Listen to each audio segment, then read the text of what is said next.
اللہ اللہ اللہ۔ نبی پاک صلی اللہ تعالیٰ علیہ وسلم کی نگاہ فیض سے جن لوگوں کی تربیت ہوئی اور پھر انہوں نے اپنے علم سے، اپنی حکمت سے، اپنی دانائی سے اور اپنی بے پناہ جرت اور بہادری سے دنیا میں بہترین نمونہ چھوڑا، ان میں سے ایک بڑا نام حضرت مولا علی شیر خدا کا ہے۔ بالعموم ہم یہ دیکھتے ہیں کہ جو لوگ بہت زیادہ بہادر ہوتے ہیں نا، میدانوں کے ہوتے ہیں، لڑنے، جہاد کرنے، جد و جہد کرنے کا مزاج رکھتے ہیں، ان کا علم سے شغف نہیں ہوتا، پڑھنا لکھنا، دانائی کی بات کرنا، حکمت کی بات کرنا ان کا کام نہیں ہوتا، وہ تو میدان کے لوگ ہیں۔ اور جو لوگ کتاب کے، علم کے، اس معاملے کے ہوتے ہیں، ان میں کئی دفعہ ایسا ہوتا ہے اللہ ماشاءاللہ کہ وہ لوگ کتاب کے تو ہوتے ہیں، علم حکمت کے تو ہوتے ہیں، لیکن میدان کے اندر تلوار لے کے بنفس نفیس شامل ہونا ان کے بس کی بات نہیں ہوتی۔ لیکن تاریخ میں حضرت مولا علی شیر خدا ایک عجیب فضیلت والی شخصیت ہیں کہ وہ اگر علم کی بات کریں تو ان سے زیادہ دانا کوئی نہیں، حکمت کی بات کریں تو ان سے زیادہ بہترین بات کرنے والا کوئی نہیں، ان کے پاس بیٹھا جائے تو انسان کی تربیت کرنے والا ان سے اچھا مربی نظر کوئی نہیں آتا۔ یہ ساری باتیں بھی مسلمہ ہیں، لیکن اگر وہ تلوار لے کے میدان میں نکل آئیں تو دیواریں ہلتی رہتی ہیں اور در کانپ جاتا ہے، اور علی کا نام سن کے اب بھی خیبر کانپ جاتا ہے۔ تو ایک تو حضرت علی شیر خدا رضی اللہ تعالیٰ عنہ کی زندگی میں یہ دو باتیں کہ علم، حکمت، دانائی، جذبہ، شوق جہاد کے لیے، اور پھر میدان کے اندر ثابت قدمی، اور تیسری بات جو بڑی متاثر کن ہے اور اپنی طرف کھینچتی ہے وہ یہ ہے کہ ان کی سادگی، ان کا عجز، ان کا خلوص، ان کا بالکل نارمل زندگی گزارنا، عام لوگوں کی طرح اپنے روزمرہ کے معاملات کو سر انجام دینا۔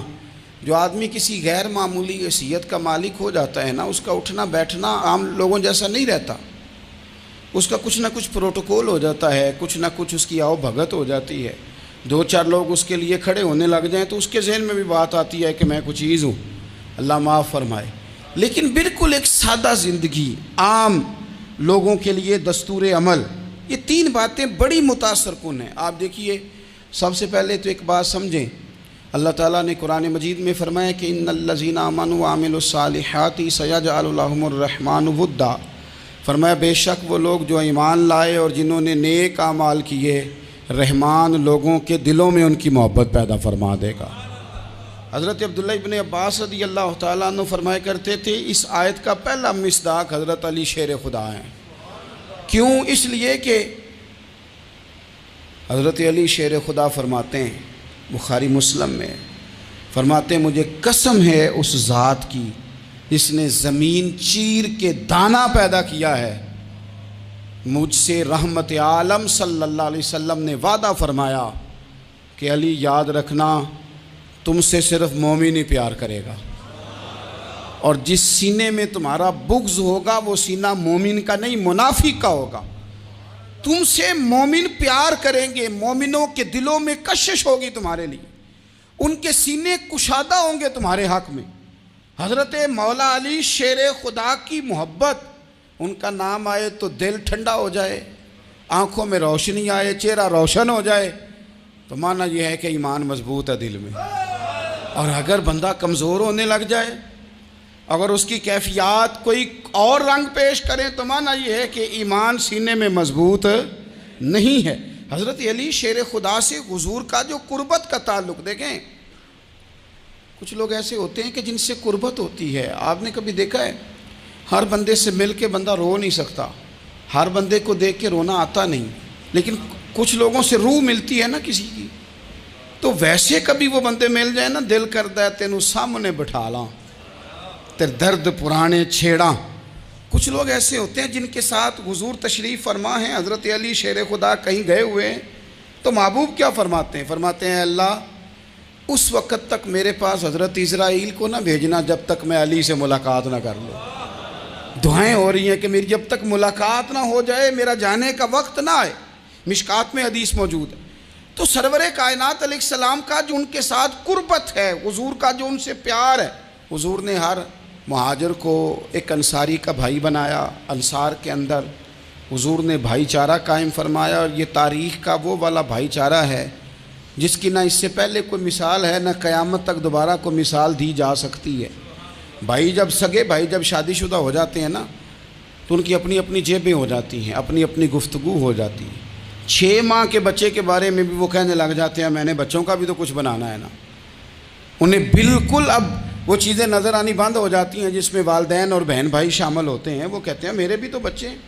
لیکن یہ بھائی چارہ مہاجرین اور انصار کا اتنا زبردست اور معنی خیز ہے، حضور نے بھائی چارہ قائم فرمایا۔ سگے بھائیوں کو وراثت دینا مشکل ہوتا ہے۔ بڑا کہہ رہا ہوتا ہے کمائی تو میں نے کی تھی، چھوٹا کہہ رہا ہوتا ہے کہ باہر تو پہلے میں گیا تھا، جھگڑے۔ لیکن یہ تاریخ اسلامی کا وہ بھائی چارہ ہے کہ جن میں برادری، قبیلہ، رنگ، نسل، علاقہ ایک نہیں، پر ہزاروں قومیں وجود میں آئیں۔ دہر میں خشک و تر کے رشتے سے ہم نے بنیاد دوستی رکھی، یاد خیر البشر کے رشتے سے۔ اور اقبال نے جن انداز میں اس مضمون کو بیان کیا ہے وہ انداز ہی نرالا ہے۔ اقبال فرماتے ہیں خاص ہے ترکیب میں قوم رسول ہاشمی، بننے میں کوئی خاص، ان کی ترکیب ہی کوئی خاص ہے۔ حضور نے بھائی بھائی بنا دیا۔ اب بھائی جن کو دینی اسلامی مذہبی بھائی بنایا ہے، وہ دوسرے بھائی کے بارے میں کیا ذہن رکھتا ہے؟ وہ کہتا ہے کہ میرے بھائی میرا کاروبار بھی آدھا تیرا، جائیداد بھی آدھی تیری، چونکہ تو میرا بھائی ہے تو تو رسی لے کے پیمائش کر لے، میں اپنا گھر بھی بانٹ کے آدھا تجھے دینا چاہتا ہوں۔ جب اس قدر زیادہ لوگوں کی نظریاتی پختگی ہوئی اور لوگ اس قدر زیادہ مزاج رکھنے لگے، تو پھر ایک خاص قربت کا ماحول وہاں نظر آیا۔ پھر وہ جو مہاجر بن کے آئے تھے اور بہت زیادہ جن لوگوں نے جہاد کیا تھا، جد و جہد کی تھی، گھر بار چھوڑے تھے، پھر ان لوگوں کو زیادہ دشواری نہیں ہوئی، زیادہ آزمائش نہیں ہوئی دل لگانے میں اور مدینے میں رہنے میں۔ بڑی آسانی سے وہ لوگ وہاں رہنے لگے، اور بڑی جلدی ان کا مدینے سے اور اہل مدینہ سے پیار بڑھ گیا۔ تو میرے عزیز بھائیوں، حضور نے ہر انصاری اور مہاجر کو ایک دوسرے کا بھائی بنا دیا، سب کو بنا دیا۔ حضرت علی رہ گئے، اب یہ تو دونوں مہاجر ہیں۔ حضور بھی مکہ شریف سے آئے ہیں، حضرت علی بھی، بظاہر تو دونوں مہاجر ہیں، اگرچہ ساری زمین کے مالک رسول پاک ہیں۔ سب کو بھائی بھائی بنا دیا، تو اب ہر بندے کو بھائی مل رہا ہے، اور بھائی بڑے پیارے ہوتے ہیں۔ میں کئی دفعہ کہتا ہوں کہ بھائی بڑے پیارے ہوتے ہیں، کچھ قدورتیں دنیاوی طور پر معاذ اللہ دلوں میں آ جاتی ہیں، لیکن بھائی کا درد جو بھائی محسوس کر سکتا ہے وہ بھی دوسرے کو محسوس نہیں ہوتا۔ تو حضرت علی جب کسی کے بھائی نہیں بنائے گئے تو رو ہی پڑے۔ اتنے دلیر بندے تھے، پر بھائی کی ضرورت بندہ اتنی محسوس کرتا ہے، اس کو بھائی سے لگاؤ اتنا زیادہ ہوتا ہے کہ مولا علی رو پڑے، مشکات میں موجود، روئے۔ حضور نے فرمایا کیوں روتے ہو؟ عرض کی حضور آپ نے سب کو ایک دوسرے کا بھائی بنایا ہے، میں رہ ہی گیا ہوں، مجھے کسی کا بھائی نہیں بنایا۔ اب وہ آنسوؤں میں لپٹی ہوئی وہ بات حضرت علی نے عرض کی، تو محبوب نے فرمایا علی انت اخی فی الدنیا والآخرہ، فرمایا علی تو میرا بھائی ہے، اور نرا دنیا میں نہیں، تو دنیا اور آخرت میں میرا بھائی ہے، تو میرا بھائی ہے دنیا میں بھی اور آخرت میں بھی۔ تو حضرت مولا علی شیر خدا کرم اللہ تعالی وجہہ الکریم کے جو فضائل ہیں، جو ان کے خصائص ہیں، ان کی جو فضیلت کی باتیں، میں نے جیسے کہا کہ انہیں بڑی زیادہ دلچسپی تھی میدان جہاد سے، شوق شہادت ان کا دیدنی تھا۔ ایک موقع پر نبی پاک صلی اللہ تعالیٰ علیہ وسلم نے ارادہ فرمایا کہ حضرت علی کو اپنا نائب بنا کے مدینہ منورہ میں چھوڑ کے جایا جائے۔ محبوب کریم علیہ السلام جب بھی تشریف لے جاتے تھے تو کسی ایک کو نائب بنا کر مدینہ منورہ میں چھوڑ جاتے۔ حضرت عبداللہ ابن مختوم رضی اللہ تعالیٰ عنہ کو بھی ایک دفعہ حضور چھوڑ کے گئے، تو ایک جنگ کے موقع پر محبوب نے حضرت علی شیر خدا سے کہا کہ آپ کو میں اپنا نائب بنا کے یہاں چھوڑ کے جاتا ہوں۔ یہاں لوگ جان چھڑاتے ہیں، کام کا جب وقت آتا ہے، میدان میں نکلنے کا وقت آتا ہے تو جان چھڑاتے ہیں، اور وہ کہتے ہیں کہ باقی سارے کام لے لو، جب وقت مشکل آئے تو پھر ہمیں کام نہ بتاؤ۔ اب مشکل وقت ہے، جہاد میں جانا ہے۔ حضرت مولا علی شیر خدا کرم اللہ تعالی وجہہ الکریم کو حضور نے فرمایا کہ اس دفعہ میرا ارادہ بنا ہے کہ تمہیں چھوڑ کے جاؤں۔ تو حضرت علی کو چھوڑ کے جایا جا رہا ہے، ان کو مدینے میں رہنا ہے، میدان میں نہیں جانا۔ عام آدمی کتنا پسند کرتا ہے کہ میں آرام سے رہوں گا، لیکن حضرت علی کو اتنا شوق تھا میدان جہاد کا، اتنی تڑپ تھی ان کے دل کے اندر کہ عرض کرنے لگے یا رسول اللہ صلی اللہ تعالی علیہ وسلم، رو پڑے، کہنے لگے حضور ساری دنیا میدان میں جہاد کرے گی اور میں یہاں عورتوں اور بچوں کے پاس رہوں گا، میں یہاں عورتوں اور بچوں کے بیچ وقت گزاروں، حضور مجھے لے کے جائیں۔ تو وہاں بھی حضور نے محبت کی بات سمجھائی، فرمایا علی جب حضرت موسیٰ کوہ طور پہ گئے تھے تو اپنے بھائی جناب ہارون کو چھوڑ گئے تھے، تو تم بھی تو میرے لیے اسی طرح ہو نا جس طرح موسیٰ کے لیے ہارون تھے۔ لیکن فرمایا یہ یاد رکھنا میرے بعد نبی کوئی نہیں، حضرت موسیٰ بھی نبی ہیں اور جناب ہارون بھی نبی ہیں علیہم السلام، لیکن وہ انہیں چھوڑ کے گئے تھے، میں تمہیں چھوڑ کے جا رہا ہوں۔ کہ ایک بات اپنے ذہن کے اندر بٹھانا کہ میرے بعد کوئی نبی نہیں آئے گا۔ تو عزیز بھائی، حضرت مولا علی شیر خدا کا جذبہ جہاد۔ اچھا پھر میں نے دیکھا ہے جس زمانے میں اور آپ رہ رہے ہیں، اس زمانے میں لوگ کمزور ہوتے جا رہے ہیں نفسیاتی طور پر، ڈری ڈری سی باتیں لوگ کرتے ہیں، سہمے سہمے سے جملے بولتے ہیں، اور یہ ہر بندے کا اپنا الگ ڈر ہے۔ دانشوروں نے لکھا ہے کہ غریب آدمی کا ڈر تھوڑا ہوتا ہے اور جو اونچے عہدے پہ چلا جائے اس کا ڈر، یعنی زیادہ ہاتھ اپوزیشن کے نہیں بندے ہوتے، حکومت کے بندے ہوئے ہوتے ہیں۔ لوگوں کو ساتھ لے کے اپوزیشن نے نہیں چلنا ہوتا، حکومت نے چلنا ہوتا ہے۔ تو حکومت میں جب لوگ ہوتے ہیں تو ان کے اندر کمزوری آ جاتی ہے، جب آپ بڑے عہدے پہ چلے جاتے ہیں تو آپ کی مجبوریاں بھی بڑی ہو جاتی ہیں، ہر آدمی کہیں نہ کہیں کمزور پڑتا ہے۔ اور ہمارے ہاں تو لوگ ذرا بیمار ہو گئے تو گئے، اور آج کل جو سب سے بڑا مسئلہ ہے وہ یہ ہے کہ لوگ کیا کہیں گے، اور لوگوں نے بڑے بڑے لوگوں کو پاگل کر دیا ہے، بڑے بڑے لوگوں کو۔ ہمارے علماء نے ایک بات لکھی ہے کہ ایک دفعہ نا ایک استاد صاحب سبق پڑھانے کے لیے آئے تو طالب علموں نے ارادہ کیا کہ آج استاد جی کو بیمار کرنا ہے۔ یہ جو آپ کے مشیر ہوتے ہیں نا ارد گرد، ان کی پڑتال بھی بڑی ضروری ہوتی ہے کہ یہ خبر کون سی لے کے آ رہے ہیں اور یہ کس طرح سے گائیڈ کر رہے ہیں۔ ہمیں تنقید کرنے والا بندہ اچھا تو نہیں لگتا، لیکن تنقید کرنے والے جو ہوتے ہیں وہ ہمیں نکھارتے ہیں، وہ ہماری کمزوریاں جو ہمارے اپنے نہیں نکال سکتے وہ نکال کے ہمیں بتاتے ہیں کہ تم یہاں کمزوری کر رہے، اس کا نفع ہوتا ہے۔ طالب علموں نے ارادہ کیا ایک دفعہ، یہ ہم جو اتنی زیادہ توجہ کرتے ہیں نا لوگوں کی باتوں پہ، لوگ کیا کہیں گے، میں کئی دفعہ دوستوں سے عرض کرتا ہوں زیادہ وضاحتیں نہ دیا کریں، زیادہ وضاحتیں دینے سے بھی بندہ کمزور ہو جاتا ہے۔ ہر وقت کا انداز وضاحتوں کا اور ہر وقت دفاعی محاذ پہ نہیں کھڑے رہنا چاہیے۔ وہ ارادہ کر لیا لوگوں نے، طالب علموں نے، کہ استاد جی کو بیمار کرنا ہے، تو استاد صاحب چنگے بھلے اچھے بھلے صحت مند آئے، کلاس میں داخل ہوئے تو پہلا شاگرد کہتا ہے استاد جی خیر ہے، آنکھیں بڑی سرخ ہیں۔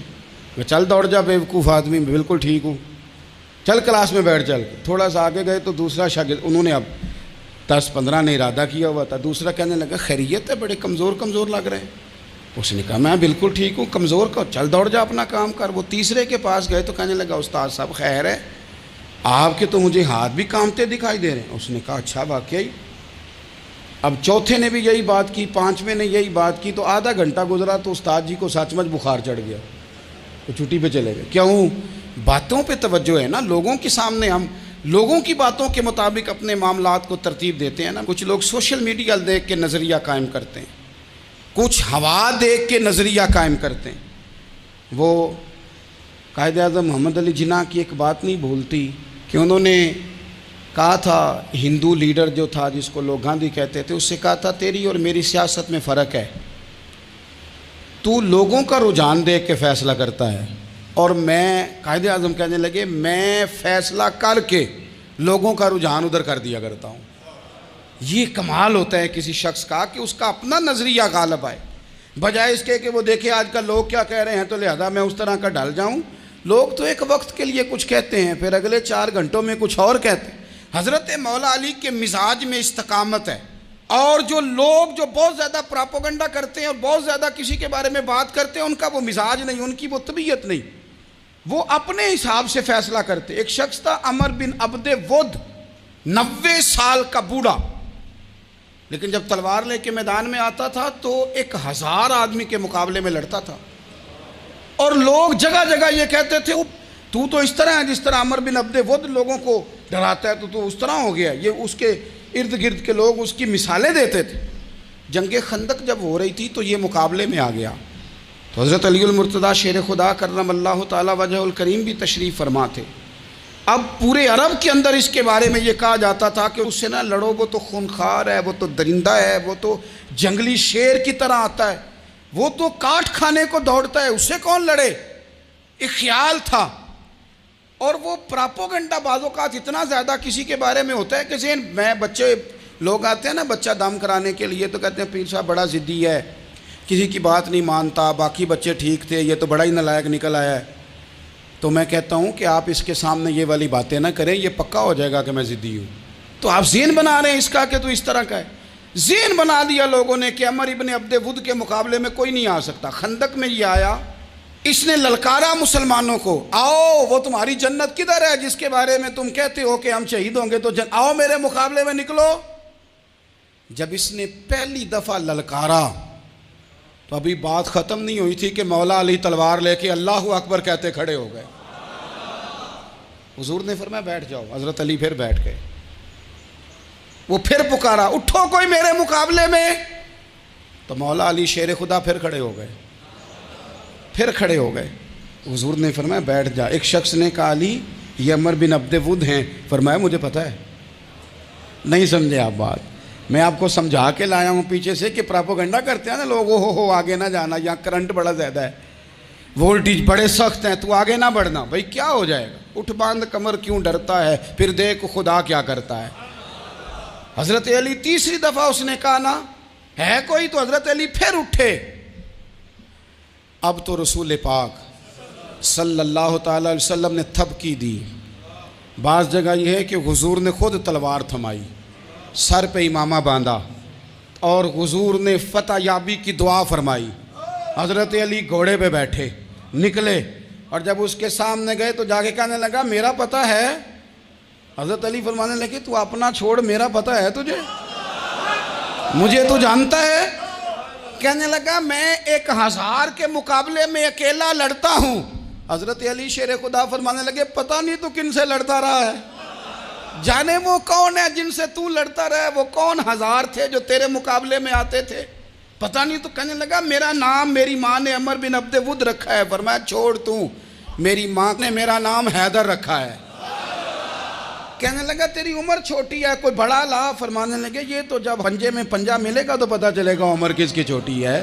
ابھی تو کہانیوں سے متاثر کرنا چاہتا ہے، تو چاہتا ہے کہ تو پریشر ڈالے اور میں تیری بات سنوں، تو مقابلے میں آ، ڈینگے نہ مار، کہانیاں نہ سنا. دیواریں ہلتی رہتی ہیں اور در کانپ جاتا ہے. علی کا نام سن کے اب بھی خیبر کانپ جاتا ہے. تو مقابلے میں آ، تو باتیں بنا رہا ہے، کہانیاں سنا رہا ہے. وہ کہنے لگا تو بچہ ہے، میں چاہتا نہیں تیرا خون بہاؤں. تو حضرت علی کہنے لگے میں بڑے دن سے پریشان ہوں کہ کسی بے ایمان کا خون بہایا کیوں نہیں، میرا بڑا دل کر رہا ہے تیرا خون بہاؤں. اس نے بڑی زوردار ضرب لگائی. غصے میں اتنا پاگل ہوا، کیونکہ اس کے بارے میں معروف تھا کہ وحشی مزاج آدمی، اتنا سخت پاگل ہوا غصے میں، اس نے اپنے گھوڑے کے پیر کاٹ ڈالے. پہلے تلوار گھوڑے کو دے ماری، اس کو کاٹ کے دوڑا. یہ کیوں کرتے تھے لوگ، عرب کے لوگ اس وقت یہ کام کرتے تھے کہ ہم نے گھوڑا ہی مار ڈالا ہے تاکہ ہم بھاگ نہ سکیں. کہتے ہیں نا کشتیاں جلا دی ہیں کہ اب واپس جانے کا راستہ ہی بند ہو جائے. گھوڑے کے پیر کاٹ ڈالے کہ بھاگنا نہیں. اور بڑی زور سے اس نے ضرب لگائی حضرت علی پر. حضرت علی نے جب روکی تو وہ ڈھال ٹوٹ گئی حضرت مولا علی کی، اور آپ کے امامے کو اس کی تلوار بھی لگی. آپ نے فرمایا دکھا لیا تو نے زور، اب میری باری ہے. حضرت مولا علی شیر خدا کا قد بظاہر چھوٹا تھا. صحابہ کہتے ہیں ہم دور سے دیکھ رہے تھے، اللہ اکبر کہہ کے تھوڑا سا زمین سے وہ اٹھے، تھوڑا سا اٹھے، اور پھر دوبارہ نہیں انہیں تلوار چلانی پڑی. ایک ہی ضرب لگائی اور اس کے 2 ٹکڑے کر کے اسے زمین پہ پھینک دیا. تو عزیز دوست، آپ یاد رکھیں گے اس بات کو کہ اپنی زندگی کے اندر مروب ہونا چھوڑ دیں. روب میں تاتاریوں نے مسلمانوں کو مروب کر لیا تھا, روب ڈال لیا تھا کہ ہم بہت بڑے لوگ ہیں. یہی آج ہمارے ساتھ بہت سارے لوگ کرتے ہیں, دلوں میں روب آ جاتا ہے امیر رشتہ دار کا, فلانے کا, پھر وہ جو مرضی کرتا ہے. تاتاریوں کی ایک بی بی وہ کیا کرتی, وہ 9-10 مسلمان نوجوانوں کو سڑک پہ کھڑا کر جاتی, کہتی ادھر کھڑے ہونا, میرے آنے تک ہلنا نہ. جوان ہے لیکن روب ہے نا کہ یہ بڑے وحشی ہیں. اکیلی بی بی اندر جاتی, تلوار لے آتی, اور وہ کھڑے ہیں, وہ بھاگے بھی نہیں, اتنا ڈر گئے, ٹانگیں کانپ رہی ہیں, بھاگنے کی بھی جرت نہیں کر رہے. تسلی سے گئی ہے, تلوار لے کے آئی ہے, اور اس نے 9 جوان مسلمانوں کے گلے کاٹ دیے. اس روب سے نکلیں باہر. نوجوانوں سے کہتا ہوں نکلو. اور جن لوگوں نے دنیا میں انقلاب برپا کیا وہ غریب گھروں کے تھے, وہ لوگ تھے کہ جو بظاہر کسی بڑے قبیلے سے نہیں تھے. آپ محنت کریں, تعلیم حاصل کریں, جد و جہد کریں, مشقت کریں, اپنی زندگی میں کچھ مقاصد کے حصول کے لیے آگے بڑھیں. اور اگر آپ کہیں کہ دائیں بائیں میرے فلاں آدمی مجھے یہ مشورہ دے رہا ہے, تو کچھ لوگ دنیا میں باتیں کرنے آئے ہیں, انہوں نے باتیں کرنی ہیں اور بڑا فائدہ ہوتا ہے, ان کو باتیں کر لینے دیں, ان کو کرتے رہنے دیں. کام کرنے والا بندہ کام کرتا ہے اور کرتا ہی چلا جاتا ہے, وہ منزل تک پہنچ جاتا ہے. تو حضرت علی کے مزاج میں دلیری ہے, ہمت ہے, ایک بات. اور دوسری بات دانائی, حکمت. یہ جو ہمارے فیصلے ہیں نا جذباتی, اور جناب آج فلانے نے یہ کہہ دیا تو میرا پروگرام یہ بن گیا, تو پھر کل کسی نے اور کچھ کہہ دیا تو میرا پلان اور بن گیا. میں سب سے زیادہ ان لوگوں کے حق میں پریشان ہوتا ہوں جو سویرے کچھ اور کہتے ہیں, دوپہر کو کچھ اور کہتے ہیں, شام کو کچھ اور کہتے ہیں. بھئی آپ کا کوئی نظریہ ہونا چاہیے, کوئی ویژن ہونا چاہیے زندگی میں, آپ کے اندر کوئی حکمت اور دانائی ہونی چاہیے. اس کے لیے کیا کرنے کی ضرورت ہوتی ہے؟ اس کے لیے ضرورت ہوتی ہے کہ آپ کا ذہن ایک طرف ہو. میرے اسا فرمایا کرتے تھے زندگی میں ایک کام کر لو پر صحیح کر کے کر لو. ہم نے تو سارے کام کرنے ہیں. آج کل ہر بندہ صحافی ہے, ہر بندہ تجزیہ نگار ہے, ہر بندہ سیاستدان ہے, ہر بندہ ہی مفتی ہے, ہر بندہ ہی جناب واعظ ہے, ہر بندے کے پاس ہی کچھ مسئلے. اس کا نقصان یہ ہے کہ کسی کے پاس بھی کچھ نہیں. وہ کسی درویش نے کہا تھا کہ جب سب لیڈر ہوں تو سمجھو کوئی لیڈر نہیں, کیونکہ سارے جو لیڈر ہو گئے. میرے عزیز, ایک طرف ذہن کو رکھیں اور اپنے اس کام میں کمال پیدا کریں. حضرت مولا علی شیر خدا کو اللہ نے حکمت دی تھی. نبی پاک صلی اللہ تعالی وسلم کے صحابی حضرت عبداللہ ابن مسعود رضی اللہ تعالیٰ عنہ فرماتے ہیں, امام ابو نعیم نے لکھا ہے کہ حضرت عبداللہ ابن مسعود فرماتے ہیں نبی پاک صلی اللہ علیہ وسلم نے فرمایا اگر حکمت کے 10 حصے کیے جائیں نا, دانائی کے 10 حصے کیے جائیں, تو اس میں سے 9 حصے اللہ تعالیٰ نے حضرت علی کو عطا فرمائے, اور ایک حصہ باقی لوگوں کو ملا ہے. دانا تھے, معاملہ فہم تھے. کچھ بندے بڑے منافق قسم کے تھے, تو حضرت علی اذان ہو گئی تو وہ حضرت مولا علی شیر خدا کے پاس آ گئے. اذان ہو گئی, حضرت علی نے جماعت کرانی. ان کا خیال تھا کہ آج ہم نے جماعت لیٹ کرانی ہے کسی طریقے سے. ہم چونکہ زیادہ باتیں, میں دوستوں سے کہتا ہوں بہت زیادہ خبریں نہ دیکھا کرو, بہت زیادہ بھی چیزیں نہ سنا کرو. آپ تو میرے بھائی موبائل کے اندر چلے جائیں گے, باہر کی دنیا تو اور ہے. تو تھوڑا باہر بھی نکلیں تصویروں سے, تھوڑا باہر بھی آئیں, دیگر معاملات بھی دیکھیں. ہمیں بڑے بڑے اچھے لوگ زندگی میں مل جائیں گے, لیکن ہم ان کے قریب نہیں جاتے. ہم دیکھتے نہیں کہ اصل بات کیا ہے, سنی سنائی چیزوں پر زیادہ گمان کرتے ہیں. اب حضرت علی چونکہ بڑے دانا تھے, مصلے پہ بڑھ رہے ہیں, جماعت کھڑی کرنی, اللہ اکبر کہہ رہے ہیں. بندوں کا خیال تھا نماز لیٹ کرانی ہے. نے فٹافٹ حضرت علی سے کہا کہ حضور ذرا وہ جانور تو بتائیے گا کتنے ہیں جو انڈے دیتے ہیں, اور ذرا وہ بھی بتائیے گا جو بچے دیتے ہیں. یہ اب کتنے کو بندہ جانور گنے, آہستہ آہستہ بندہ شمار کرے. ہو بکری جو ہے وہ بچہ دیتی ہے, مرغی انڈا دیتی ہے, اور گائیں جو ہے وہ بچہ دیتی ہے, اور بطخ جو ہے وہ انڈا دیتی ہے. بندہ تو یہ گننے لگ جائے. تو حضرت علی شیر خدا یہاں ہاتھ ہیں, فرمانے لگے گھر جا کے گن لینا. موٹی سی بات بتاتا ہوں, جن جانوروں کے کان باہر ہوتے ہیں وہ بچے دیتے ہیں, جن کے اندر ہوتے ہیں وہ انڈے دیتے ہیں. اللہ اکبر. نماز کی نیت باندھ لی, تم گننا گھر جا کے. موٹی سی بات بتا دیتا ہوں. وہ صاحب کہتے ہیں میں حضرت علی رضی اللہ تعالیٰ عنہ کو الجھانے آیا تھا, میں خود بڑا الجھ گیا. یہ کیا ماجرا ہے, کیا معمہ ہے کہ 2 فکروں میں انہوں نے بات کو سمیٹا اور کمال کر دی. کہنے لگے گھر جا کے گننا، یہاں ٹائم نہیں، نماز کا وقت ہے، بس جن کے کان اندر ہے نا وہ انڈے دیتے ہیں، اور جن کے باہر ہیں وہ جا جا کے حساب کرنا۔ آپ ڈھونڈ لیں، تلاش کر لیں، چلے جائیں ماہرین کے پاس، پر شیر خدا شیر ہی ہیں۔ حضرت مولا علی کے جملوں میں کمال ہے، ان کی دانائی، ان کا تدبر، ان کی حکمت، ان کا فہم، ان کی فراست، ان کا کمال۔ ایک شخص بڑی دور سے آیا، اس نے کہا حضور مجھے نا لمبی باتیں یاد نہیں رہتی، 2 باتیں بس بتا دیں میں عمل کروں تو زندگی بن جائے، 2 باتیں۔ تو حضرت علی فرمانے لگے لمبی امیدیں نہ لگانا، لمبی امیدیں نہ لگانا، موت کا پتہ نہیں کب آ جائے گی۔ منصوبہ بندی ضرور کرنا آنے والی نسلوں کے لیے، اپنی ذات کے لیے لمبی امیدیں نہ باندھنا، یہ بھی کر لوں گا، یہ بھی کر لوں گا۔ ہم ریٹائر نہیں ہوتے زندگی بھر، پلان پہ پلان، پلان پہ پلان۔ تو اگر ہم پلان کر رہے ہوتے ہیں تو جو ہمارے نیچے ہوتے ہیں وہ ہمیں ریٹائر کرنے کا پلان کر رہے ہوتے ہیں۔ اولادیں تک والدین کو کمزور کرنے کے در پہ ہوتی ہیں کہ اب یہ ہٹے تو ہماری باری آئے۔ حضرت علی فرمانے لگے 2 کام، ایک تو لمبی امید نہ باندھنا، اور دوسرا فرمایا اپنے نفس کی خواہش کی پیروی سے بچنا۔ دنیا میں رسوا وہ لوگ ہو جاتے ہیں جو اپنے نفس کی خواہش کی پیروی کرتے ہیں، وہ بزدل ہو جاتے ہیں جو خواہشات نفسانی کے پیچھے بھاگتے ہیں۔ یہ کام نہ کرنا۔ تو دانائی اللہ تعالیٰ نے انہیں دی۔ پھر مزاج میں سادگی اور بلا کی سادگی۔ جوانوں، سادہ زندگی آسان ہوتی ہے۔ یہ جو زیب و زینت والی زندگی ہے یہ مشکل بڑی ہے۔ آپ یقین کریں جن لوگوں نے کپڑے پہننے ہیں نا پردے کے لیے، وہ بڑے سوکھے ہیں، جو بھی مل گیا پہن لیا، اور جنہوں نے دکھانے کے لیے پہننے ہیں وہ بڑی مصیبت ہے کہ یار میں نے اتنا مہنگا جوڑا پہنا ہے، کسی نے تعریف ہی نہیں کی۔ کوئی تعریف کر دے تو پھر کہتے ہیں دیکھا نا آنکھیں چندھیا گئی نا دیکھ کے، اور نہ کرے تو کہتے ہیں جال ہی گیا ہے پورا، ایک جملہ نہیں بول سکا۔ چونکہ مزاج ہے نا، یہاں جو آدمی کھیت سے اٹھ کے آیا نا چارہ کاٹتا، تو اس کو جہاں بھی موقع ملے گا اس نے بیٹھ جانا ہے، جمعہ پڑھنا نکل جانا ہے۔ اور جس بچے نے 4-5 ہزار بالوں والوں کو دیا ہے نا سیدھے کر دے ذرا میرے، وہ بڑا پریشان ہے کہ میں نے اتنی محنت کی ہے کسی بندے نے دیکھا بھی نہیں۔ سادہ زندگی آسان ہوتی ہے، بندہ سوکھا رہتا ہے، اور جو تکلفات والی زندگی ہے، لوگ تعریف کریں، لوگوں سے کچھ، وہ مشکل ہے۔ حضرت مولا علی اتنی حکمت، اتنی دلیری، اتنے بڑے آدمی، لیکن ایک دن نا نبی پاک صلی اللہ تعالیٰ علیہ وسلم کو پتہ چلا کہ حضرت فاطمہ زہرا میں اور جناب علی میں کسی بات میں رائے کا اختلاف ہوا ہے، تو حضرت علی ناراض ہو کے چلے گئے، حضور ڈھونڈنے نکلے، یہ بخاری میں موجود ہے۔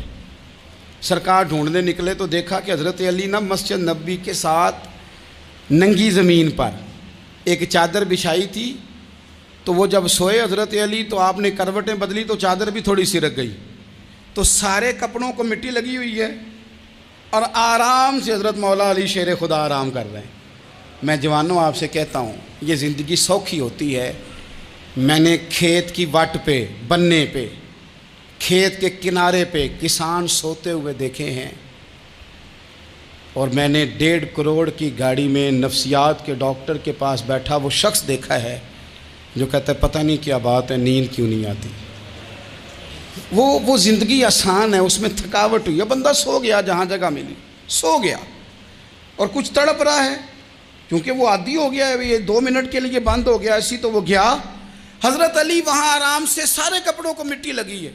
میں مولا کائنات کی بات کر رہا ہوں، میں شیر خدا کی بات کر رہا ہوں، میں اسد اللہ کی بات، امام المشارق والمغارب کی بات کر رہا ہوں۔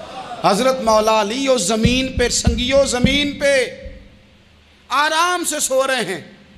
میرے محبوب گئے اور جا کے فرمایا یا ابو تراب، او مٹی والے اٹھ جا، کپڑوں کو مٹی لگی تھی نا، مٹی والے اٹھ جا۔ لفظ کیا، یا ابا تراب، او مٹی والے۔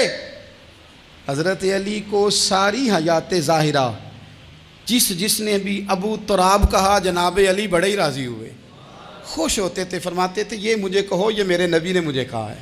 اور مٹی والے اٹھ جا، آپ کی زندگی کی جو سادگی ہے، میں آپ سے عرض کروں ہمارے تکلفات ہمارے اپنوں کو بڑا پریشان کرتے ہیں۔ ایک داماد وہ ہوتا ہے جو جہاں بٹھاؤ بیٹھ گیا، تو بوڑھا سسر بھی سکون میں ہے، ساس بھی آرام میں۔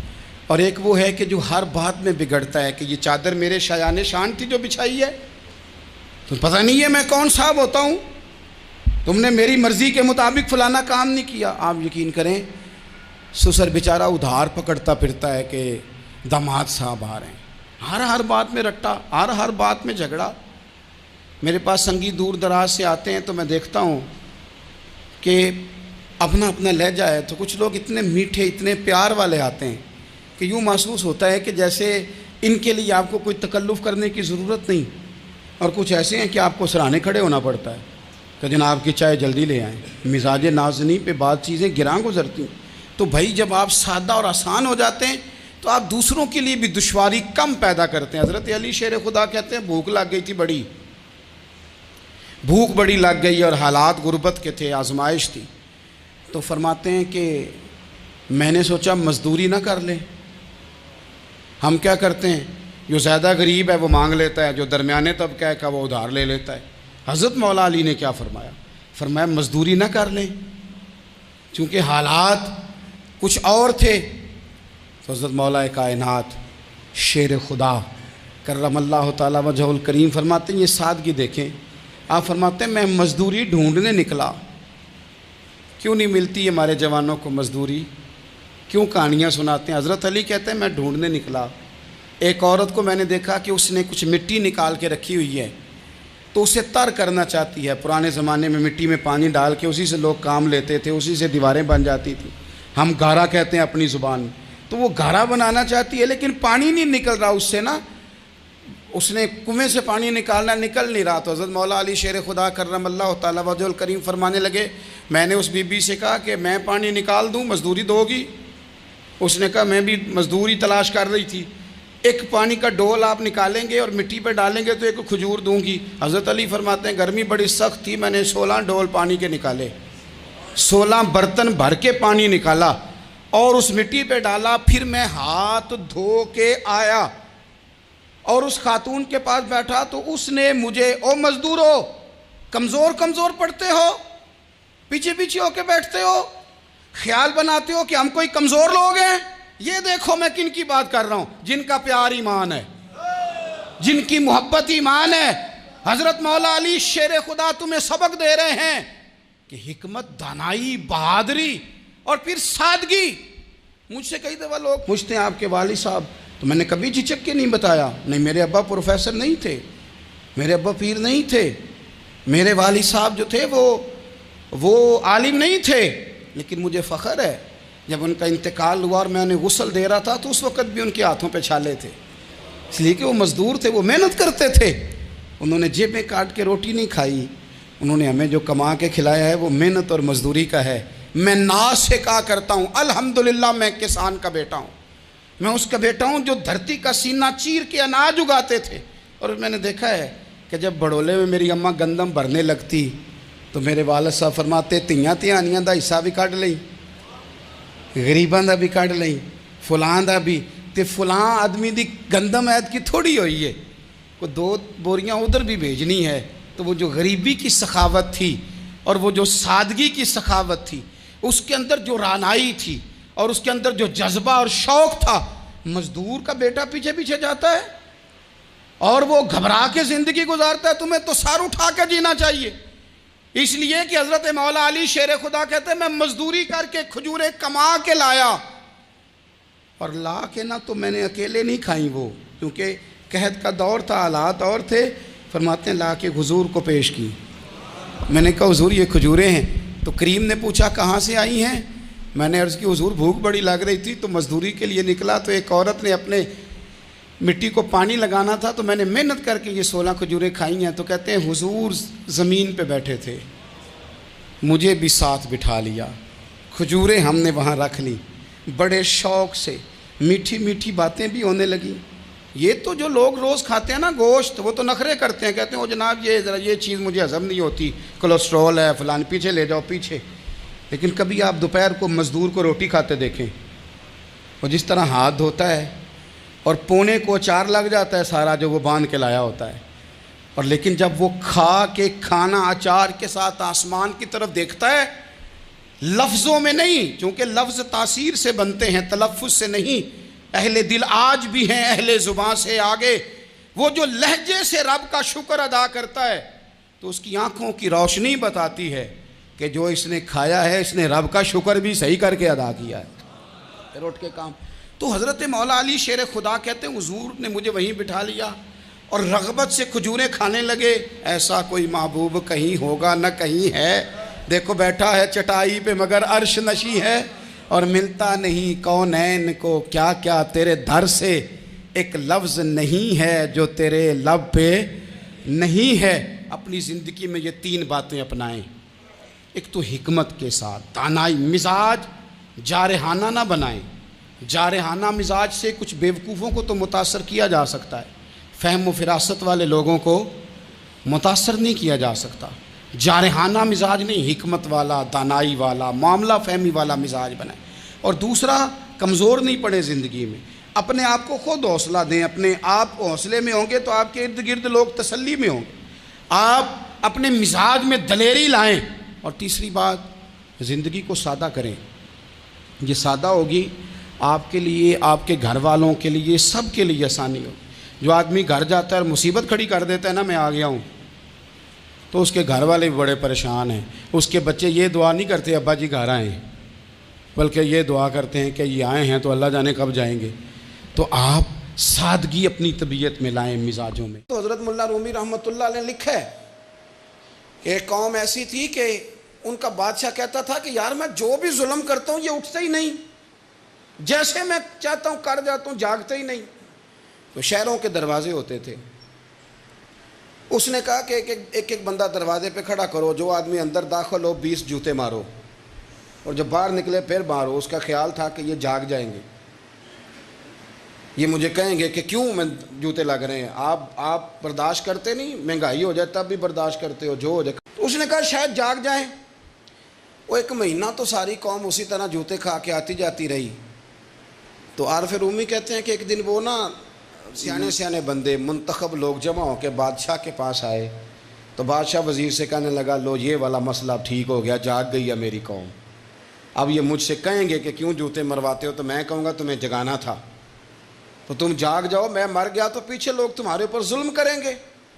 وہ سارے بندے آئے تو آگے کہنے لگے بادشاہ سلامت, ایک گزارش کرنی تھی. کہا کیا؟ کہنے لگے وہ ذرا جوتے مارنے والوں کی تعداد بڑھا دیں, ہمیں لائنوں میں لگنا پڑتا ہے, تو دفتروں سے لیٹ ہو جاتے ہیں, ڈیوٹیوں, تو بندے ذرا بڑھا دیں وہاں.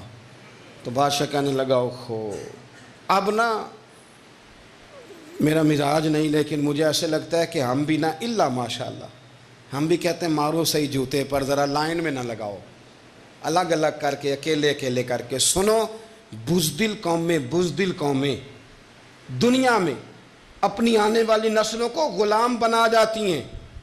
گڑھے کھود رہے ہیں ہم اپنے پوتوں اور نواسوں کے لیے. جتنا ظلم میں اور آپ سہ رہے ہیں اس سے 11 گنا اگلی نسلیں سہیں گی, یاد رکھنا.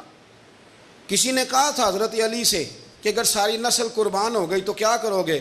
تو مولا علی کہنے لگے ایک سیزن کی فصل دے کے اگر قیامت تک کی ساری فصلیں بچ جائیں تو سودا مہنگا نہیں. ایک فصل ضائع کر کے آنے والی بچ جائے تو سودا مہنگا. کسی نے تو آگے بڑھنا ہے نا, کسی نے تو. یہ قصور میں 3-4 بچے پھر قتل ہو گئے, کل کی بات ہے نا. ابھی زینب کو لوگ بھولے نہیں اور ایک نیا مسئلہ بن گیا. خدا را کب تک, کس وقت تک, کب تک یعنی یہ نظام چلے گا؟ اپنی خودداری کی حفاظت میں نے اور آپ نے خود کرنی. ہم بچوں کو بزدل بنا رہے. ہمارے تو ایک گنڈا ہوتا ہے تو کئی شہروں کو اس نے آگے لگایا ہوتا ہے, کوئی پوچھنے والا نہیں. اگر آپ کے اندر میرے اندر حفاظت خودداری نہیں جاگے گی, خبردار جی بچوں کو دھوپ لگتی ہے تو یہ تو پھر ایسے ہی رہیں گے. سنو حدیث مبارکہ, ترمذی کی حدیث ہے, صلی اللہ تعالی نبی کریم صلی اللہ, یہ حدیث پاک نا کہیں دل کی تختی پہ لکھ لینا, یہ ترمذی شریف میں موجود ہے, یہ کہیں دل کی تختی پہ لکھ لینا. حضور نے فرمایا من قتل دون مالہ فہو شہید. کیا خوبصورت انداز ہے میرے نبی پاک. حضور فرمانے لگے جو شخص اپنے مال کی حفاظت کرتا کرتا مر گیا وہ عام موت نہیں مرا, شہادت کی موت مرا ہے. ایسے کر کے پلیٹ میں رکھ کے نہیں چور کو دے دینے پیسے. ہاں اگر آپ نہتے ہیں, اس کے پاس اسلحہ ہے تو پھر بات اور ہے. پھر جان بچانے کی اہمیت زیادہ ہے، لیکن آپ طاقت کٹھی کریں. یہ کیا بات ہوئی کہ چور آیا اور لے کے چلا گیا؟ فرمایا من قتل دون مالہ فہو شہید. جو اپنے مال کی یعنی جائز پیسے اس نے کمایا ایسے ہی کو لے جائے. فرمایا جو اپنے مال کی حفاظت کرتے ہوئے مر گیا، تمہارے نبی کا وعدہ ہے وہ شہادت کی موت مرا، گویا اللہ اسے بغیر حساب کتاب جنت عطا کرے گا. اور حضور فرمانے لگے وَمَنْ قُتِلَ دُونَ دَمِهِ فَهُوَ شہید. فرمایا جو آدمی اپنی جان کی حفاظت کرتے ہوئے مر گیا، کسی نے اس پر حملہ کیا، اس نے جان بچائی، لڑا اور مر گیا، عام موت نہیں مرا. حضور فرماتے ہیں میرا وعدہ ہے وہ شہادت کی موت گیا. سیاستہ کی روایت پڑھ رہا ہوں. اور حضور فرماتے دینہی فہو شہید، جو اپنے مذہب کی حفاظت کرتے ہوئے مرا. ذرا ترتیب دیکھو، پہلے نمبر پہ حضور نے مال کا نام لیا ہے، دوسرے نمبر پر رسول کریم علیہ السلام نے جان کا نام لیا، اور دین کا نام تیسرے نمبر پہ لیا ہے. فرمایا جو اپنے دین کی حفاظت، گویا مال بچانا یہ بھی ایمان ہے، جان بچانا یہ بھی ایمان ہے. اور فرمایا جو دین کی حفاظت کرتے مرا وہ بھی شہید ہے. اور پھر میرے رسول کریم فرمانے لگے وَمَنْ قُتِلَ دُونَ أَهْلِهِ فَهُوَ شہید. فرمایا جو اپنے بال بچوں کو بچاتے بچاتے مر گیا، اللہ اسے بھی شہادت کا درجہ عطا کرے گا. جو شخص مال بچاتے دنیا سے چلا گیا وہ بھی شہید، جان بتاتے چلا گیا وہ بھی. تو پلیٹ میں رکھ کے دینا شروع کر دیا سارا کچھ پلیٹ میں. فرمایا جو آدمی اپنی جان بچاتے چلا گیا شہید، دین بچاتے چلا گیا شہید، گھر والوں کو بچاتے چلا گیا. نبی کریم علیہ السلام کی خدمت میں ایک صحابی نے عرض کی حضور اگر کو میرا مال چھیننا چاہے تو حضور نے فرمایا مقابلہ کر. مسلم شریف کی حدیث ہے، مقابلہ کر. عرض کی حضور اگر اس نے مجھے قتل کر دیا تو حضور فرمانے لگے رب تجھے شہادت کا درجہ دے گا. عرض کی یا رسول اللہ اگر میں نے اسے قتل کر دیا تو حضور فرمانے لگے پھر رب اسے جہنم میں ڈال دے گا. تجھے شہادت ملے گی، شہادت، اور اسے دوزخ ملے گی. ہمت پیدا کرے، دلیری پیدا کرے. اللہ تعالیٰ نے قرآن مجید میں ارشاد فرمایا ہے کہ النبی اولیٰ بالمؤمنین من انفسہم. فرمایا یہ نبی مسلمانوں سے ان کی جانوں سے بھی زیادہ قریب ہیں. وازواجہ امہاتہم، اور ان کی بیویاں مومنوں کی مائیں ہیں. نبی پاک صلی اللہ تعالیٰ علیہ وسلم کی تمام ازواج مطہرات مومنوں کی مائیں ہیں. مومنوں کا ان کے ساتھ خصوصی تعلق محبت ہونا چاہیے، رشتہ عقیدت ہونا چاہیے. اپنی ان ماؤں کے ساتھ مسلمانوں کی دلچسپیاں بڑی خوبصورت ہونی چاہیے.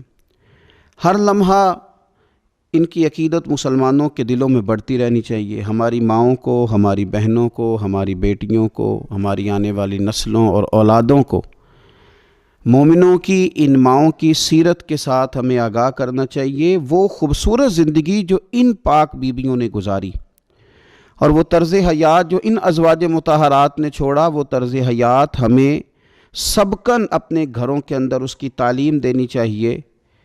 اکثر سیرت نگاروں کے نزدیک سیدہ طیبہ طاہرہ حضرت خدیجہ الکبریٰ رضی اللہ تعالیٰ عنہ کا یوم وصال رمضان المبارک میں ہے، اور بعض نے لکھا رمضان المبارک کی 10 تاریخ کو ہے. کائنات ارضی پر جن لوگوں نے وفا کی تاریخ لکھی اور اس دھرتی پر جن لوگوں نے وفاداری کو حسن، وقار اور خوبصورتی کے ساتھ قائم فرمایا، اور جن کی تاریخ انسانیت کو زندہ رکھے گی، اور جن کا نام قیامت تک لوگوں کے لیے مشعل راہ رہے گا، اور جن کی محبتوں سے لوگ خیرات حاصل کرتے رہیں گے، ان میں ایک نام ہے سیدہ خدیجہ الکبریٰ رضی اللہ تعالی عنہا کا. حضرت خدیجہ الکبریٰ رضی اللہ تعالی عنہا نبی پاک صلی اللہ تعالی علیہ وسلم کی سب سے پہلی زوجہ ہیں، اور یہ وہ خوبصورت خاتون ہے جن کی موجودگی میں نبی پاک علیہ السلام نے دوسرا نکاح نہیں فرمایا. یہ حضور کے نکاح میں آئیں اور 25 سال انہیں حضور علیہ السلام کے ساتھ رفاقت کا شرف حاصل رہا. بڑی امیر تھیں، بڑا مال تھا، اللہ نے بڑا نوازا تھا، لیکن انہوں نے ہر چیز حضور کے مقدس قدموں پہ نچھاور کر دی. انہوں نے اپنا سارا مال لا کے حضور کی بارگاہ عالی مرتبت میں پیش کر دیا. اپنی ساری توجہات حضور کی خدمت پہ لگا دیں۔ حضور علیہ الصلاۃ والسلام جب کفار کی ظلم و ستم سے، ان کی طرف سے آنے والی تکلیفوں سے پریشان ہو کے لوٹتے تو یہ مقدس خاتون میرے قریب محبوب کی دلجوئی کرتی۔ گھر کے اندر نبی پاک صلی اللہ تعالیٰ علیہ وسلم کا حوصلہ بڑھانے کے لیے اللہ تبارک و تعالیٰ نے حضرت خدیجہ الکبریٰ رضی اللہ تعالیٰ عنہ کو منتخب فرمایا۔ آپ حضور علیہ الصلاۃ والسلام کی خدمت کرتی، حضور سے محبت کرتی، حضور کی ساری اولاد سوائے ایک صاحبزادے کے حضرت خدیجہ الکبریٰ کے بطن نور سے ہوئی۔ اس ملکہ نے امیری چھوڑ کے حضور کے ساتھ فقیری کی، صبحیں بتائیں، شامیں بتائیں، جن کے لیے بہت ساری کنیزیں خود خدمت کرنے کے لیے موجود رہتی تھی۔ اس خاتون نے پھر اپنے دست مبارک سے حضور کی خدمت کی، کھانا پکایا، کپڑے دھوئے، ڈیوٹیاں کیں، قربان جائیں۔ حضرت عائشہ صدیقہ رضی اللہ تعالیٰ عنہ فرماتی ہیں میں نے رشک کیا ہے ساری زندگی حضرت خدیجہ الکبریٰ پر۔ اتنا ذکر حضور کرتے گھر میں ان کا، اتنا ذکر کرتے، اور کبھی ہم ذکر چھیڑ دیتے کہ حضور آپ حضرت خدیجہ کا ذکر کرتے ہیں، تو پھر تو حضور اور زیادہ سیدہ خدیجہ کا تذکرہ کرتے، اور زیادہ محبت کے ساتھ ان کی بات کرتے۔ یارو کبھی آپ غور کریں کہ یہ وہ عظیم خاتون ہے کہ جن کی سہیلیوں کے ساتھ بھی حضور اچھا سلوک فرماتے، ان کی سہیلیوں کو تحفے بھیجتے، کھانا پکا پکا کے ان کے گھروں میں روانہ کرتے، ان کا پیار کے ساتھ ذکر کرتے، ان کا تذکرہ کرتے۔ آپ کو بخاری مسلم میں حدیث ملے گی، حضرت ابو ہریرہ رضی اللہ تعالیٰ عنہ ارشاد فرماتے ہیں کہ حضرت جبریل امین علیہ السلام حضور کی خدمت میں حاضر تھے، تو حضرت خدیجہ الکبریٰ رضی اللہ تعالیٰ عنہ کھانا پکا کے لا رہی ہیں، تو حضرت جبریل امین علیہ السلام عرض کرنے لگے یا رسول اللہ یہ خدیجہ کھانا لے کے آ رہی ہے، اس کے برتن میں آپ کے لیے کھانا ہے، سالن ہے۔ حضور جب خدیجہ آ جائے تو اسے اس کے رب کا سلام کہہ دیجیے گا، رب نے ان کے لیے سلام بھیجا ہے، انہیں اللہ کا سلام کہہ دیجیے گا، رب کریم نے سلام بھیجا ہے۔ اور فرمایا رب کریم نے ان کے لیے جنت میں ایک گھر بنایا ہے اور میں اس کی بشارت دینے آیا ہوں، وہ موتیوں سے بنا ہوا گھر ہے جس کے اندر کوئی شور نہیں ہوگا، کوئی تکلیف نہیں ہوگی، جو رب کریم نے سیدہ خدیجہ الکبریٰ کے لیے بنایا۔ بڑا بڑا لوگ مدر ڈے مناتے ہیں، ماؤں کا دن مناتے ہیں، ماؤں کے لیے لفظ کہے جاتے ہیں، شعر کہے جاتے ہیں، پھول بھیجے جاتے ہیں، پیار کی بولی بولی جاتی ہے۔ کائنات میں اگر لوگوں نے مدر ڈے منانا ہے، ماں کا دن منانا ہے، تو سیدہ خدیجہ الکبریٰ کا دن منایا جائے، اس ماں کا دن منایا جائے جس نے ماؤں کا وقار بلند کیا، اس عظیم خاتون کا دن منایا جائے جس نے لوگوں کو بتلایا کہ کائنات میں وہ بیویوں جن کے خاوند، جن کے شوہر دنیا میں کوئی بڑا کام کر رہے ہیں، وہ عورتیں اپنا کردار اس طرح کا بنائیں کہ وہ معاون بن جائیں، وہ مددگار بن جائیں۔ اگر وہ عورتیں حضرت خدیجہ الکبریٰ رضی اللہ تعالیٰ عنہ کا نقش قدم تلاش کر لیں گی، ان کا اسوہ نور اپنا لیں گی، تو ہو سکتا ہے کہ ان کے خامد اگر کوئی خیر کا کام کر رہے ہیں، کوئی بھلائی کا کام کر رہے ہیں، کوئی خدمت دین متین کر رہے ہیں، اس اسوہ کو اپنانے کی وجہ سے وہ ڈبل کام کر سکیں گے، شوہر پہلے سے زیادہ خدمات سر انجام دے سکیں گے۔ اس خاتون نے اپنی وفاؤں کا رخ اس طرح موڑا کہ اگر میں کہوں کہ وفا کا دوسرا نام ہی سیدہ خدیجہ الکبریٰ ہے، اگر میں کہوں کہ ادب کا دوسرا نام ہی سیدہ خدیجہ الکبریٰ ہے، اگر میں کہوں کہ شوہر کی فرما برداری کو کسی ایک جملے میں سمیٹا جا سکتا ہے تو اس جملے کا نام سیدہ خدیجہ الکبریٰ ہے۔ سلام اس ماں پر جس ماں نے ہمارے پیارے محبوب علیہ الصلاۃ والسلام کو اتنا زیادہ پیار کیا کہ حضور سید عالم ان کے پاس آتے تو تسلی محسوس کرتے، کریم ان کے پاس جب تشریف لاتے تو حضور اپنے دل کو راحت میں محسوس کرتے۔ حضور علیہ الصلاۃ والسلام نے ان کے وصال کے سال کو غم کا سال قرار دیا۔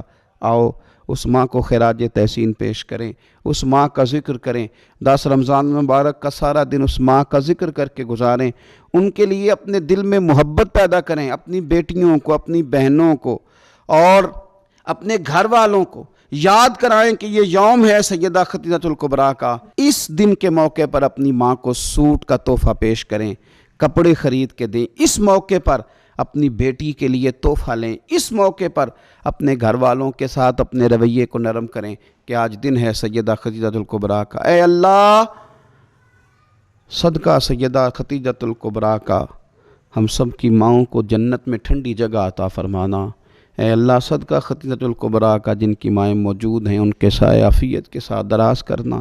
اللہ صدقہ سیدہ خدیجہ الکبریٰ کا ہماری ماؤں کے حق میں رحمت والے فیصلے فرمانا۔ امام اہل سنت مجدد دین و ملت پروانہ شمع رسالت حضرت سیدنا امام احمد رضا فاضل بریلوی رحمت اللہ علیہ کو اللہ تعالیٰ نے 100 سے زیادہ علوم عطا فرمائے تھے اور آپ اس میں مہارت تامہ رکھتے تھے، لیکن آپ نے اصل میدان فتویٰ نویسی کا۔ فتوے کا معنی جو آج کل عوام میں ہے وہ معنی نہیں کہ فلانے نے فلانے پہ فتویٰ لگا دیا ہے، یہ مسئلہ نہیں، یہ تو آج کل اس کا مفہوم غلط لیا جاتا ہے۔ فتوے کا مطلب یہ ہوتا تھا کہ کوئی پیچیدہ مسئلہ آ جائے تو جو عالم دین قرآن و سنت کی روشنی میں اسے حل کر دیتا تھا اسے مفتی کہا جاتا تھا، کہ وہ اچھے طریقے سے اس کو حل کر کے لوگوں تک پہنچائے تو اس کو مفتی کہتے ہیں۔ میں آپ کو چند فتوے اعلیٰ حضرت بریلوی کے سناتا ہوں۔ کسی نے پوچھا کہ اللہ کو اللہ میاں کہہ سکتے ہیں؟ کہہ دیتے ہیں نا بہت سارے لوگ، اللہ میاں فرماتا ہے، اللہ میاں کہتا ہے۔ اعلیٰ حضرت فرماتے ہیں نہیں، تم میاں کیوں کہنا ہے، تم کہو اللہ تعالیٰ فرماتا ہے، اللہ جل جلالہ فرماتا ہے، اللہ جل شانہ فرماتا ہے، اللہ عز و جل فرماتا ہے، اللہ تعالیٰ فرماتا ہے، اللہ تبارک و تعالیٰ فرماتا ہے۔ اللہ کو میاں نہیں کہنا، دلیل کیا ہے؟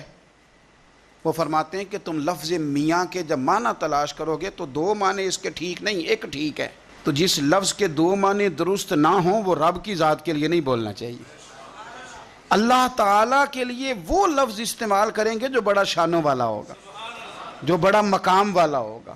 اللہ تبارک و تعالیٰ نے چرند بھی پیدا کیے، پرند بھی پیدا کیے، درندے بھی پیدا کیے، لیکن جب رب نے نسبت بیان کی تو پتہ کیا بیان کی؟ یہ جتنے جانور آپ کو گلیوں میں نظر آتے ہیں پیدا تو سارے اللہ نے کیے ہیں نا، لیکن رب نے جب نسبت بیان کی تو اس کو سمجھیں۔ فرمایا فلا و ربی کا، اے محبوب مجھے تیرے رب کی قسم ہو، اے محبوب مجھے تیرے رب کی قسم ہو، اپنی نہیں کہا، محبوب مجھے تیرے رب کی قسم ہو۔ اب یہاں جو خاص نفاست ہے اور جو ایک بہترین محبت کا نقطہ ہے اس کو سمجھے، محبوب مجھے تیرے رب کی قسم ہو۔ تو اعلیٰ حضرت فاضل بریلوی فرماتے ہیں اللہ کی طرف جب نسبت کرنی ہے تو اعلیٰ چیز کی کرنی ہے۔ یہ نہ کہو کہ معاذ اللہ جانوروں کے رب، اللہ رب ہے، پر جب دعا مانگو تو کہو اے امام حسین کے رب، اے امام حسن کے رب، اے مولا مرتضیٰ کے رب، اے سیدہ عائشہ کے رب، پھر تمہارا یہ رنگ ہو۔ ہم نہ بچپن میں جب اسکول میں نظم پڑھتے تھے تو حمد پتہ کیا ہوتی تھی؟ رب کا شکر ادا کر بھائی جس نے ہماری گائے بنائی۔ بھئی اللہ نے گائے بنائی اور کچھ نہیں بنایا، اب یہ نظم ہے۔ اعلیٰ حضرت نے بھی حمد لکھی، لیکن فرماتے ہیں جب رب کریم کے لیے نسبت کرنی ہے تو اعلیٰ چیز کی کرنی ہے، پھر کمزور نہیں۔ اعلیٰ حضرت نے حمد لکھی، اب یہاں حمد کیا ہے؟ رب کا شکر ادا کر بھائی جس نے ہماری گائے بنائی۔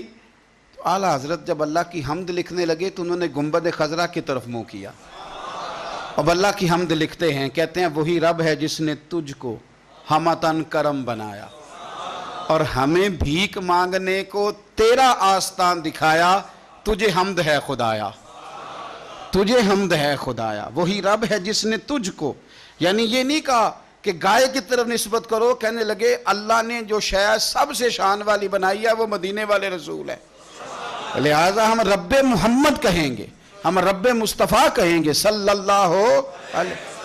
وہی رب ہے جس نے تجھ کو ہمتن کرم بنایا، ہمیں بھیک مانگنے کو تیرا آستان دکھایا، تجھے حمد ہے خدایا، تجھے حمد ہے خدا۔ تو اعلیٰ حضرت کو جب پوچھا جاتا ہے اللہ کی ذات کے بارے میں تو پھر وہ کہتے ہیں کہ وہ جتنا شان والا ہے تم کوشش کرو لفظ بھی اتنا شان والا تلاش کرو۔